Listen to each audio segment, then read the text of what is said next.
स्वागत है आप सभी का। देखिए आज की क्लास अपनी लिमिट्स के ऊपर होगी जो काफी महत्वपूर्ण होने वाली है। लिमिट्स, कॉन्टिन्यूटी और डिफरेंशिएबिलिटी, ये तीनों ही टॉपिक एक दूसरे से लिंक्ड है।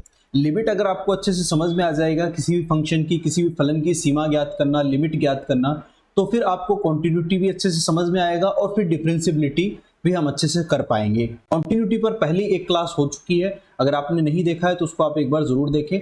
तो ये पैरेलल ही हमारे पास तीनों टॉपिक जो है वो पैरेलल ही चलेंगे, यानी लिमिट्स, कॉन्टिन्यूटी और डिफरेंशिएबिलिटी। कोशिश करेंगे कि तीनों की क्लासें पैरेलल चलें ताकि आपको यहाँ पर तीनों टॉपिक जो है वो अच्छे से कवर हो जाए और समझ में आ जाए।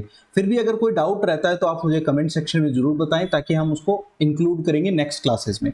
चलिए आज शुरू करते हैं। देखिए यहाँ काफी महत्वपूर्ण क्लास आज होने वाली है आपकी। लिमिट्स को लेकर के जो भी आपके डाउट्स हैं वो सारे आज क्लियर हो जाएंगे। जो भी आपके यहाँ पर क्वेश्चंस आते हैं प्रीवियस ईयर्स में, जिस भी टाइप के क्वेश्चंस आते हैं वो सारे हम कोशिश करेंगे कवर करने की। इस क्लास में जितना हो पाएगा हम कवर करेंगे, फिर नेक्स्ट आने वाली जो क्लासेस होंगी उनमें यहाँ पर हम कवर कर लेंगे। देखिए लिमिट्स में लिमिट्स क्या है उसको समझते हैं। सबसे पहले जैसे मान लीजिए आपके पास में कोई फंक्शन है y = f(x). इस फंक्शन पर मैं कोई एक लिमिट अप्लाई कर देता हूं, इसको हम ऐसे लिखेंगे LIM शॉर्ट में, और x टेंड्स टू a। इसका मतलब क्या होगा, देखो ये जो है आपके पास में x टेंड्स टू a, इसका मतलब ये है, इसका मीनिंग ये है कि x की जो वैल्यू है वो a की तरफ अग्रसर हो रही है।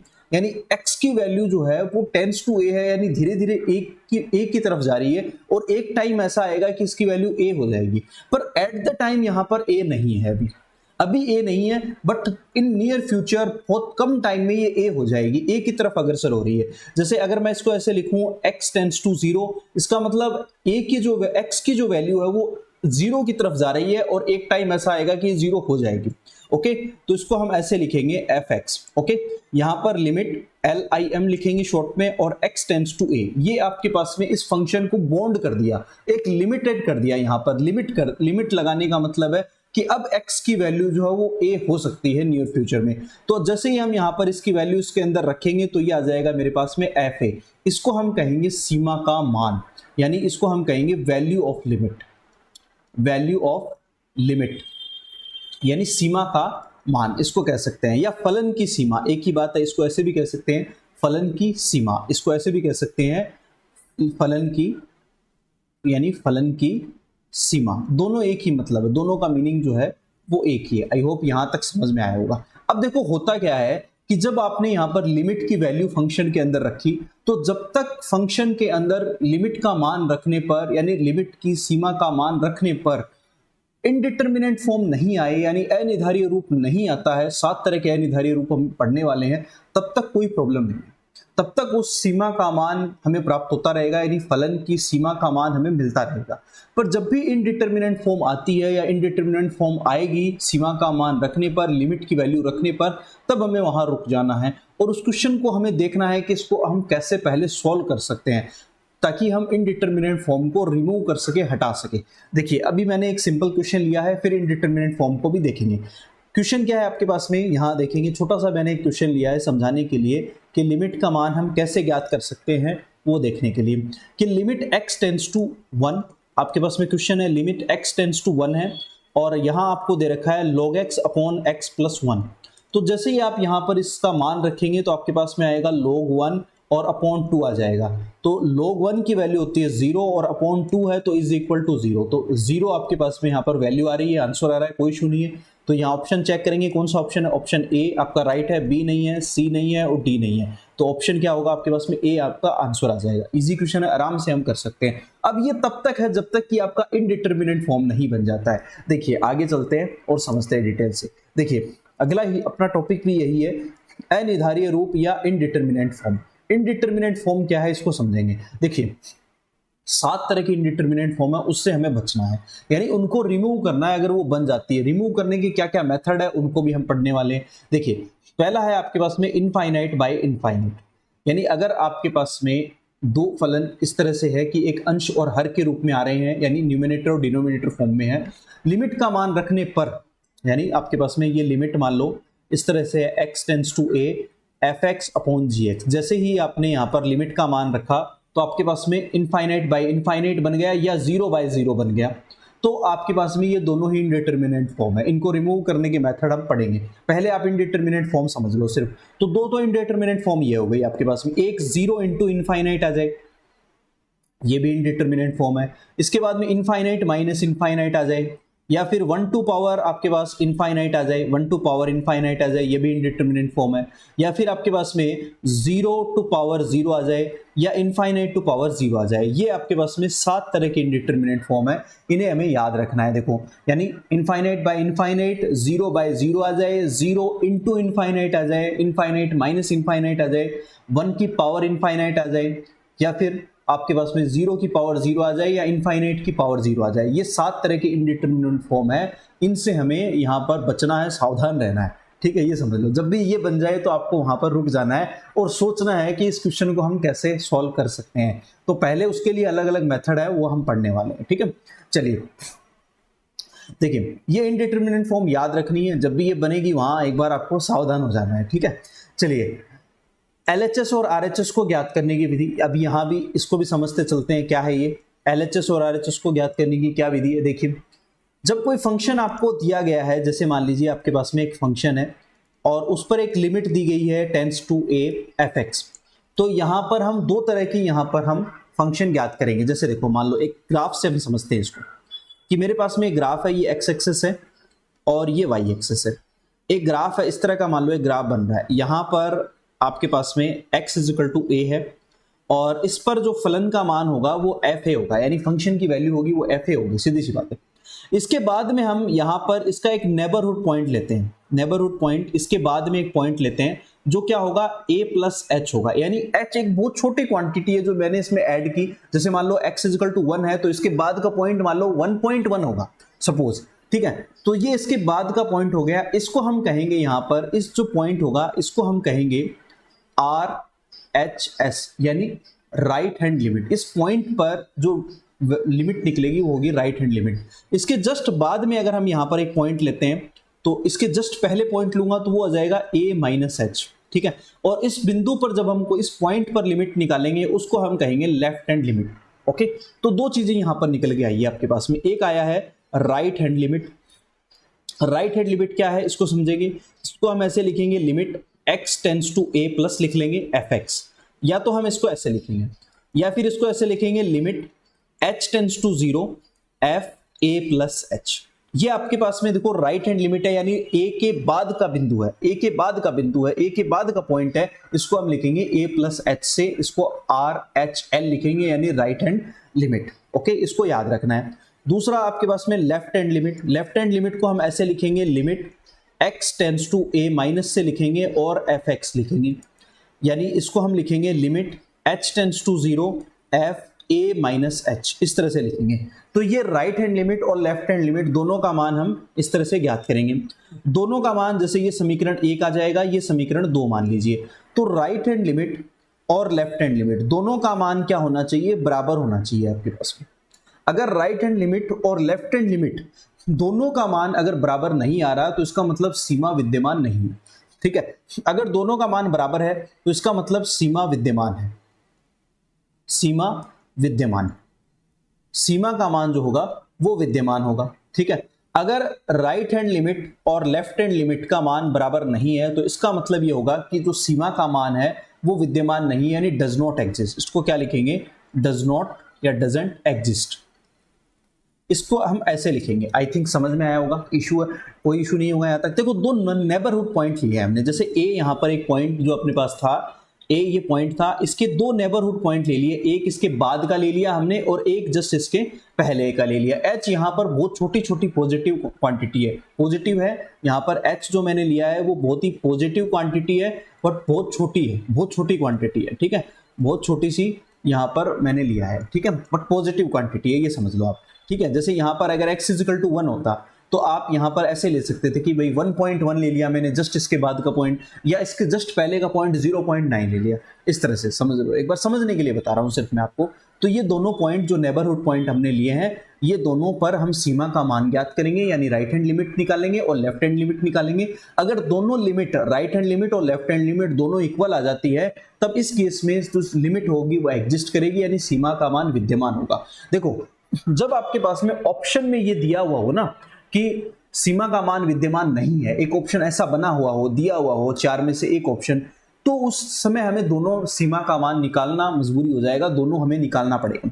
ठीक है, देखिए आगे चलते हैं और इसको डिटेल से पढ़ते हैं। जैसे अगला टॉपिक यही रखा है मैंने कि सीमा का विद्यमान होना यानी एग्जिस्टेंस ऑफ लिमिट। जैसे अभी मैंने बताया आपको कि आपको क्या करना है, राइट हैंड लिमिट हमें निकालना है। राइट हैंड लिमिट क्या है, limit x tends to a plus है, एफ एक्स इसको लिख सकते हैं, या फिर इसको ऐसे लिख सकते हैं limit h tends to 0 f a plus h, ऐसे आप इसको लिखोगे। ठीक है, और ये आपके पास में राइट हैंड लिमिट होगी।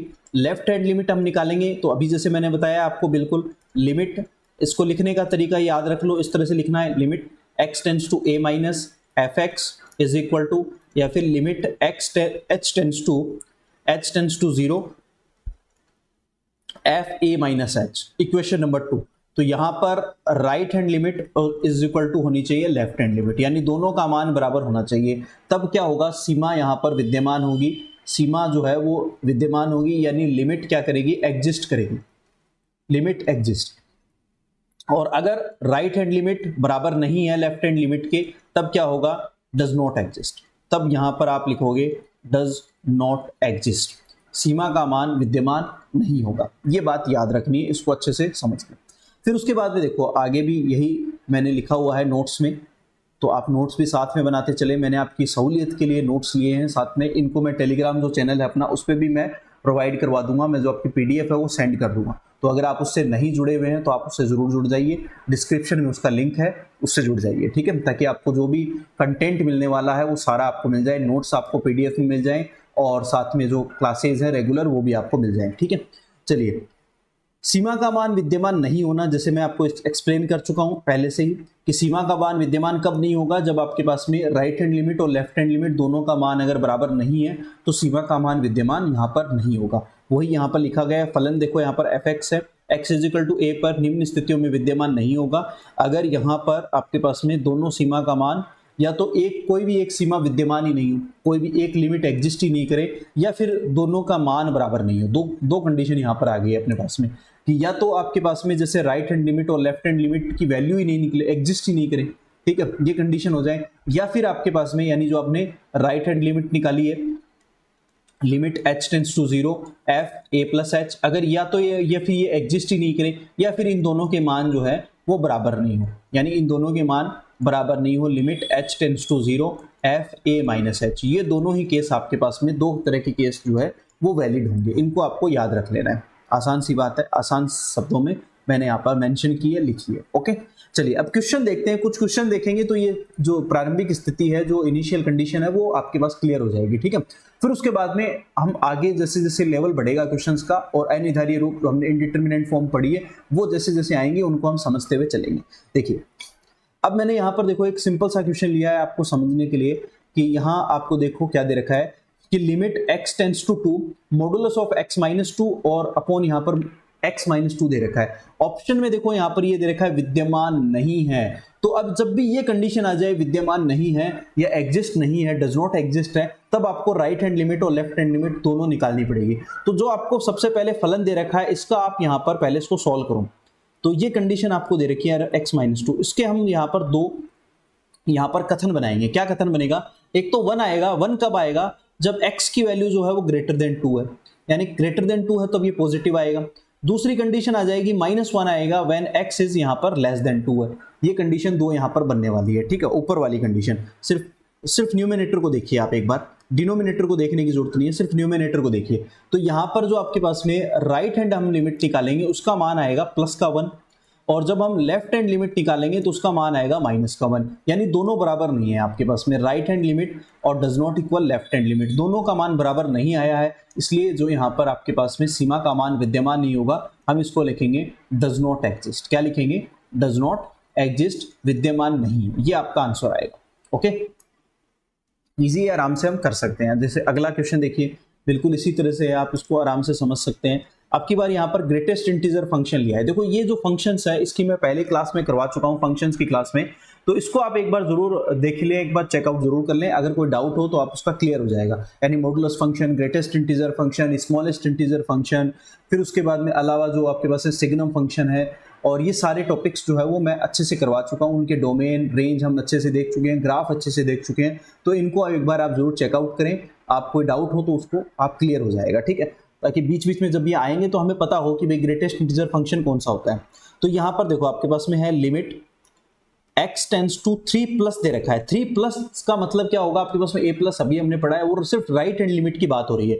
और यहाँ पर आपके पास में है इस तरह से ग्रेटेस्ट इंटीजर फंक्शन है, और ग्रेटेस्ट इंटीजर फंक्शन की डेफिनेशन होती है लेस देन इक्वल x, ये याद रखना। यहाँ पर हम रखेंगे तो सिर्फ यहाँ पर बात किसकी हो रही है, ये सिर्फ बात हो रही है राइट हैंड लिमिट की। तो राइट हैंड लिमिट में यहाँ पर हम वैल्यू रखेंगे तो आपके पास में सीधा ही 3 आ जाएगा, ऑप्शन कोई इशू नहीं है, तो आंसर आ जाएगा बी, ठीक है, ये आपका आंसर रहेगा, क्योंकि सिर्फ राइट हैंड लिमिट की बात हो रही है यहाँ पर। अगर सिर्फ लिमिट की बात होती तो हमें राइट हैंड लिमिट और लेफ्ट हैंड लिमिट दोनों निकालनी पड़ती, और वो यहाँ पर दोनों बराबर नहीं होती। एक बार यहाँ पर प्लस में वैल्यू आती और एक बार यहाँ पर आपके पास में वैल्यू 2 आ जाती, क्योंकि h माइनस करते हैं हम, तो इसकी डेफिनेशन के अकॉर्डिंग आपके पास में लेफ्ट हैंड लिमिट निकालते तो आपके पास में 2 वैल्यू आती, ठीक है, तो वो यहाँ पर एग्जिस्ट नहीं करती। तब आपके पास में ऑप्शन कौन सा होता है, डी होता है, ठीक है। बट अब यहाँ पर ऑप्शन आपके पास में बी आएगा, ओके, ये थोड़ा सा ध्यान रखते हुए चलना है, अदरवाइज गलती हो जाएगी। ऑप्शन हम जल्दबाजी में ये कर देंगे देख करके ये होगा, नहीं ऐसा नहीं है, ठीक है।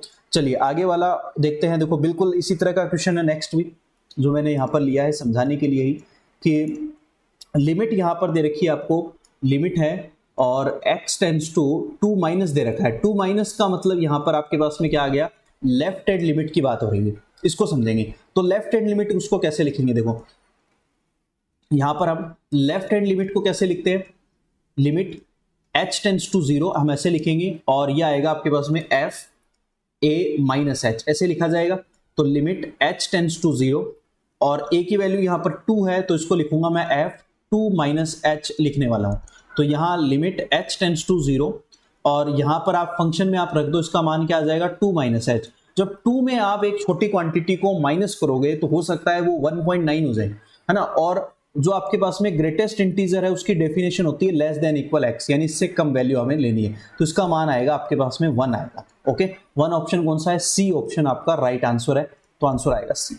ये समझने वाली बात थी। देखो यहाँ पर अगर ये आप नहीं समझोगे तो आप गलत कर बैठोगे, या तो 2 लिख दोगे जल्दबाजी में, या फिर डी ऑप्शन कर दोगे, विद्यमान नहीं है तो विद्यमान है यहाँ पर, क्योंकि सिर्फ लेफ्ट हैंड लिमिट पूछी गई है यहाँ पर। अगर दोनों लिमिट का मान निकालते तो बराबर नहीं आता यहाँ पर, और उस केस में आप यहाँ पर ऑप्शन डी करते, इसको समझ लीजिए। क्योंकि कई बार क्या होता है, ऑप्शन ये क्लोज ऑप्शन आए हुए हैं और एग्जाम में ये कंफ्यूजन क्रिएट करते हैं। कई एग्जाम में वैसे ही बहुत प्रेशर होता है, हम जब एग्जाम दे रहे होते हैं तो वैसे ही टाइम का प्रेशर होता है और एक्यूरेसी का प्रेशर होता है कि हमें एक्यूरेसी भी रखनी है और साथ में टाइम को भी मेंटेन करना है, ठीक है।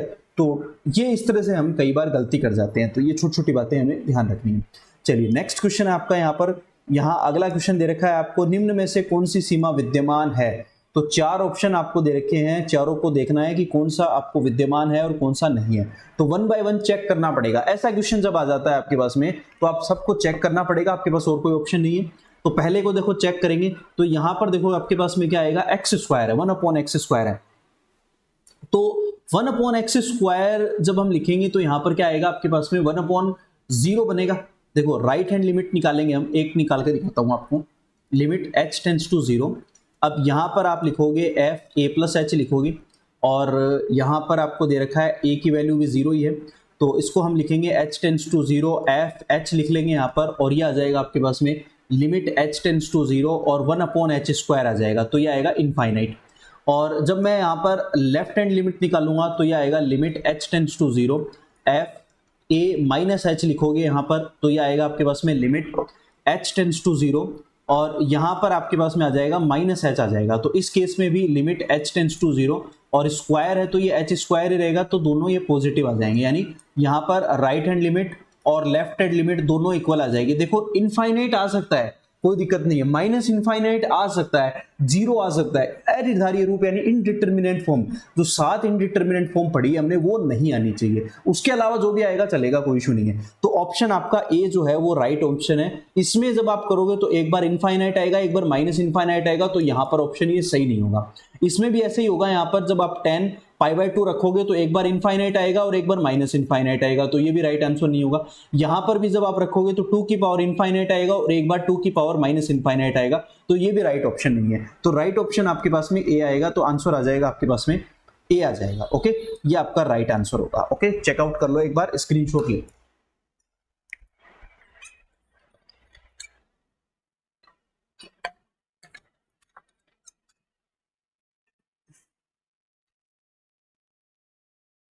देखिए आई थिंक समझ में आ गया होगा। देखो हमारी कोशिश ये है कि हम आपको इजी से इजी मेथड में करवाने की कोशिश करें ताकि हर एक स्टूडेंट को समझ में आए। ठीक है, जल्दबाजी करने की कोई जरूरत नहीं है। कुछ स्टूडेंट्स जो है वो मुझे कमेंट करते रहते हैं कि सर ये आप बहुत धीरे पढ़ा रहे हो या बहुत इजी मेथड ले रहे हो आप, यानी बहुत इजी क्वेश्चन ले रहे हो। भैया हम डिफिकल्ट क्वेश्चन भी लेंगे धीरे धीरे, चिंता की कोई बात नहीं है। हम जो प्रैक्टिस क्लास होगी, एक बार जो आपकी ये थ्योरी क्लास है ये कंप्लीट हो जाए, आपके नोट्स अच्छे से तैयार हो जाए, आपका कंसेप्ट क्लियर हो जाए, फिर उसके बाद में हम कोशिश ये करेंगे कि आपकी जो है प्रैक्टिस क्लास लेंगे। प्रैक्टिस क्लास में हम धीरे धीरे लेवल्स बढ़ाएंगे और जो प्रीवियस ये क्वेश्चंस भी इजी नहीं है, इतना लगता नहीं है आपको। ये क्वेश्चन जब आप कॉम्पिटिटिव एग्जाम में करते हो तो आप गलत कराते हो, क्योंकि उस टाइम आपको एक तो प्रेशर होता है, एग्जाम का बहुत टेंशन होता है, प्रेशर होता है, तो यही क्वेश्चन गलत हो जाते हैं। और ये सारे क्वेश्चन जो मैंने लिए हैं ये कहीं ना कहीं आपके एग्जाम में आए हुए हैं। आप पिछले 10 सालों के पेपर उठा के देखो, मैं आपको गारंटी दे रहा हूँ ये क्वेश्चन आपको जरूर मिल जाएंगे उस पेपर्स में।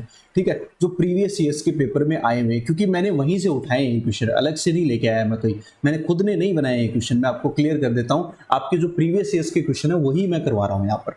चलिए नेक्स्ट देखेंगे।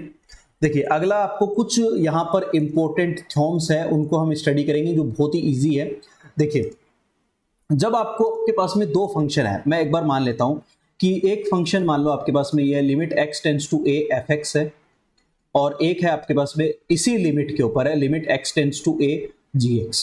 लिमिट दोनों की चेंज नहीं है, लिमिट दोनों की एक है। ठीक है, इन दोनों को हम ऐड करके लिख देंगे तो कोई फर्क नहीं पड़ने वाला है। Limit x tends to a fx और plus limit x tends to a gx, तो इन दोनों पर हम एक साथ लिमिट अप्लाई कर सकते हैं और अलग अलग भी कर सकते हैं, एक ही बात है। यानी limit x tends to a fx और प्लस gx, इस तरह से हम इसको एक साथ लिख सकते हैं। अगर माइनस है तो माइनस आ जाएगा, कोई इशू नहीं है। ठीक है, अगर आपके पास में इस तरह से दे रखा हो limit x tends to a fx into gx आपको दे रखा है, दो फंक्शन अगर मल्टीप्लाई में है तो दोनों पर हम अलग अलग लिमिट अप्लाई कर सकते हैं। Limit x tends to a fx आप लिख सकते हो into limit x tends to a gx आप लिख सकते हो, कोई इशू नहीं है। दोनों की हम अलग अलग लिमिट यहाँ पर अप्लाई कर सकते हैं। सिमिलरली अगर आपके पास में limit x tends to a fx upon gx आपको दे रखा है, तो भी आप इसको अलग अलग लिमिट अप्लाई कर सकते हो। यानी न्यूमिनेटर पे अलग लिमिट अप्लाई कर सकते हो और डिनोमिनेटर पे अलग लिमिट अप्लाई कर सकते हो। यानी अंश और हर दोनों पे हम अलग अलग लिमिट सेपरेट अप्लाई कर सकते हैं। Limit x tends to a fx और अपॉन में आ जाएगा आपके पास में limit x tends to a gx। बस एक बात यहाँ पर ध्यान रखना है कि इसका मान जो है वो 0 नहीं होना चाहिए, ये बात आपको यहाँ ध्यान रखनी है, बस इतनी सी बात है।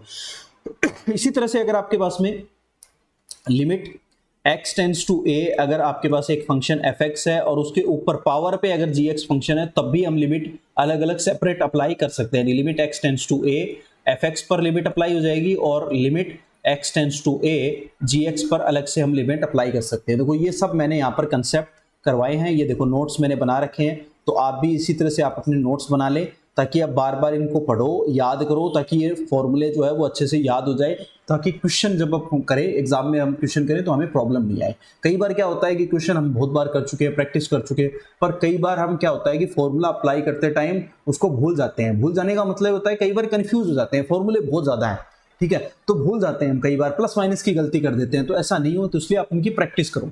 चलिए नेक्स्ट चलते हैं। देखो आगे देखो, अब यहां पर जैसे कि मैंने अभी आपको थोड़ी देर पहले बताया था कि अभी थोड़ी देर पहले हमने डिस्कस किया था कि हमने अभी थोड़ी देर पहले 7 तरह के इनडिटर्मिनेंट फॉर्म पढ़े हैं।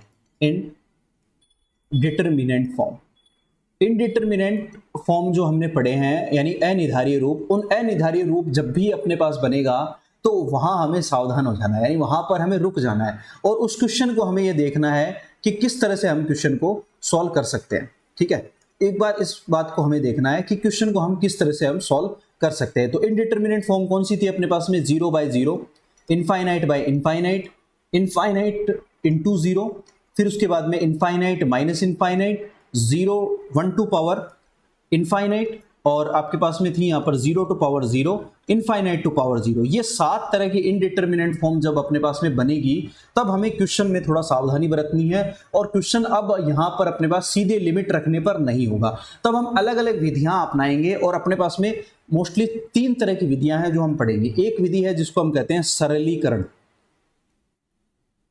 सरलीकरण विधि, सरलीकरण विधि यानी सिंप्लीफिकेशन, सिंप्लीफिकेशन मेथड, सिंप्लीफिकेशन यानी क्वेश्चन को हम कैसे सिंप्लीफाई कर सकते हैं। दूसरा मेथड है अपने पास में जिसको हम कहते हैं परिमेयकरण, परिमेयकरण, परिमेयकरण विधि यानी इसको हम कहते हैं रैशनलाइजेशन मेथड, यहां पर इसको हम कहेंगे यहां पर रैशनलाइजेशन मेथड, रैशनलाइजेशन मेथड इसको हम कहेंगे, ठीक है।